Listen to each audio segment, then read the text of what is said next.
Okay, this is the remediation PowerPoint for imperialism in World War One. Okay, so we go back to a little bit of background. From the founding of the country to about the 1890s, the United States was kind of kept itself to itself, and we call that isolationism. So we describe the US as being an isolationist here. And we can go back to Washington's farewell address, where he basically said that the US would avoid having alliances with other countries. Things change in the late 1800s, and the US gains a bunch of colonies in the late 1800s and becomes an imperial power. And you can see in 1898 that this cartoon, this political cartoon, celebrates that, with the United States having colonies from Puerto Rico to the Philippines. So one of the things we see in the late 1800s is the creation of international markets. From the late 1800s to World War I, we have a growth in international trade, and this is described by historians as the first era of a truly global economy. So more and more countries from around the world are connecting economically. And one of the big things that we see the United States do is try to get free trade in China. This is known as the open door policy. The man associated with that policy is the Secretary of State, John Hay. And what had happened in the late 1800s, you can see this map. China was very weak, and different European countries and a couple of Asian countries were dividing China up into what we call spheres of influence.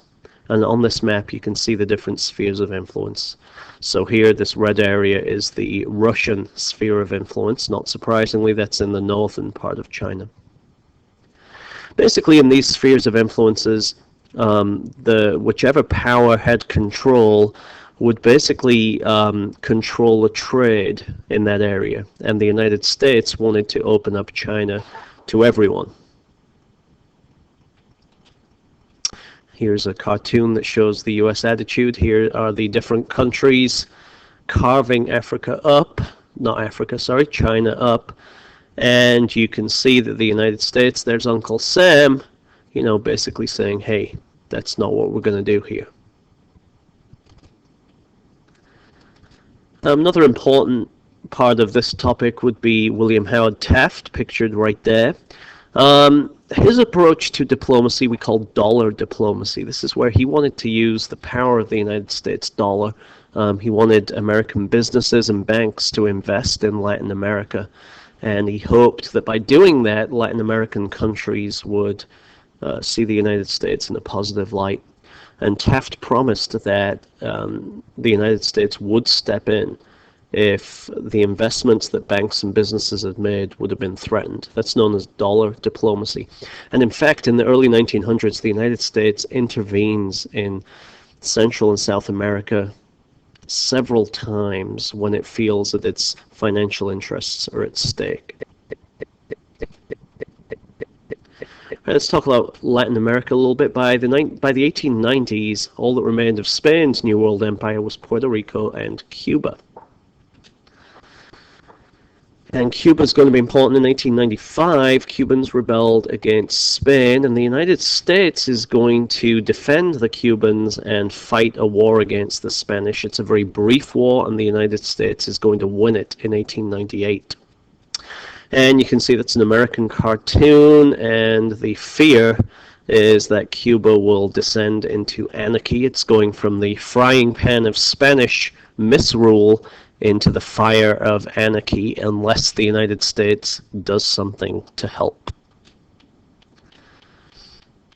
And you can see the Spanish-American War is fought in basically two areas, in the island of Cuba and Puerto Rico, and also in the Philippines, which is way further west, obviously, in the Pacific. The results of the Spanish-American War: the United States annexes Puerto Rico, and the U.S. asserts its right to intervene in Cuban affairs. So you can see by the end of the 1800s, the United States is an imperial power. The areas shaded this kind of purpley color on the map are United States possessions. You can see the dates they were added, and you can see 1898, a big deal. The Philippines were added. Guam was added. Puerto Rico was added, and these are all added from the Spanish-American War. And Hawaii was also annexed in 1898, although that was not a result of the Spanish-American War. When we talk about Latin America, we cannot ignore Theodore Roosevelt. We've talked about William Howard Taft. His approach to diplomacy was using money, dollar diplomacy. Roosevelt liked to use the military, or at least have the military as a backup. His approach to foreign policy was to speak softly and carry a big stick. That was the African proverb that he lived by, and we call this big stick diplomacy. And the best example would be Panama, the Panama Canal. Panama at the time was, in the early 1900s, was owned by Colombia. And the United States, led by Teddy Roosevelt, had basically asked Colombia if they could build a canal in Panama. And the Colombians said no, and that really annoyed the United States. So the United States encourages Panama's independence from Colombia. And we do that by having a big old ship stationed right off Panama while they were having their revolution. And not surprisingly, that big ship stopped the Colombians from intervening. Panama gained its independence, and the US and Panama signed a treaty so that the United States could build the canal. The canal is a huge deal mainly for strategic reasons, but also for trade. If you look at the map, it shows you, basically the Panama Canal allows you to go from the Atlantic to the Pacific very quickly. Without the canal, you have to sail around South America, and that takes a lot longer. When we talk about Asia and the Pacific, Hawaii, the US in the late 1800s, tried to overthrow Hawaii's monarchy, Queen Liliuokalani, and did so in 1898 and finally annexed Hawaii. The Philippines were annexed after the Spanish-American War. And don't forget the open door policy, free trade in China.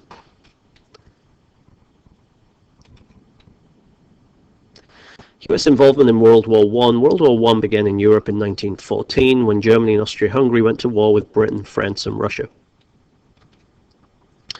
The first 3 years of the war, the United States remained neutral.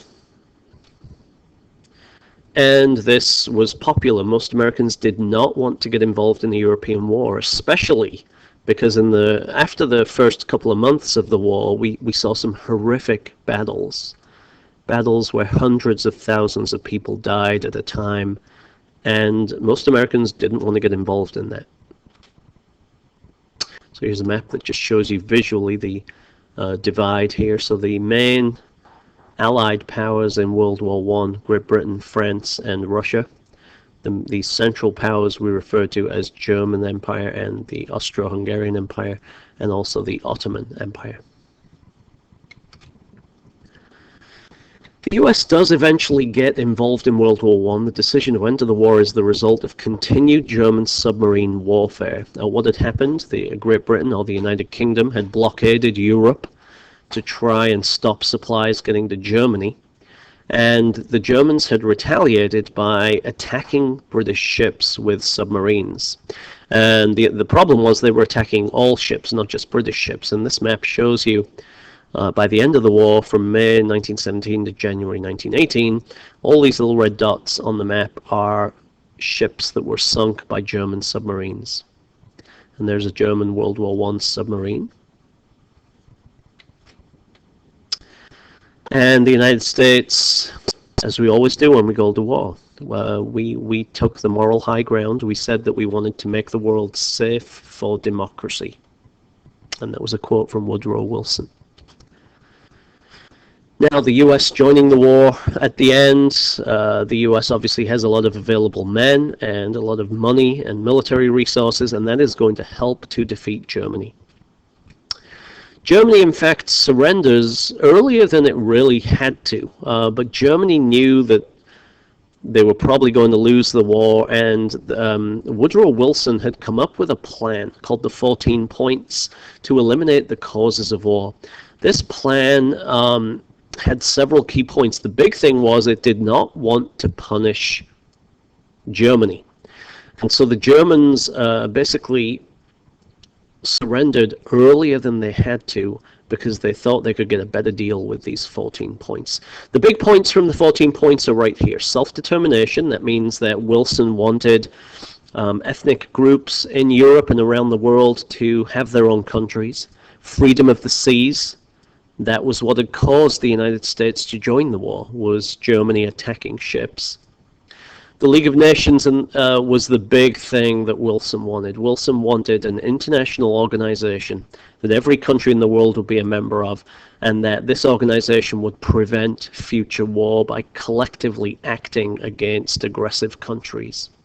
And the last one, the mandate system, is basically the system whereby Germany's colonies would be divided up between Britain and France.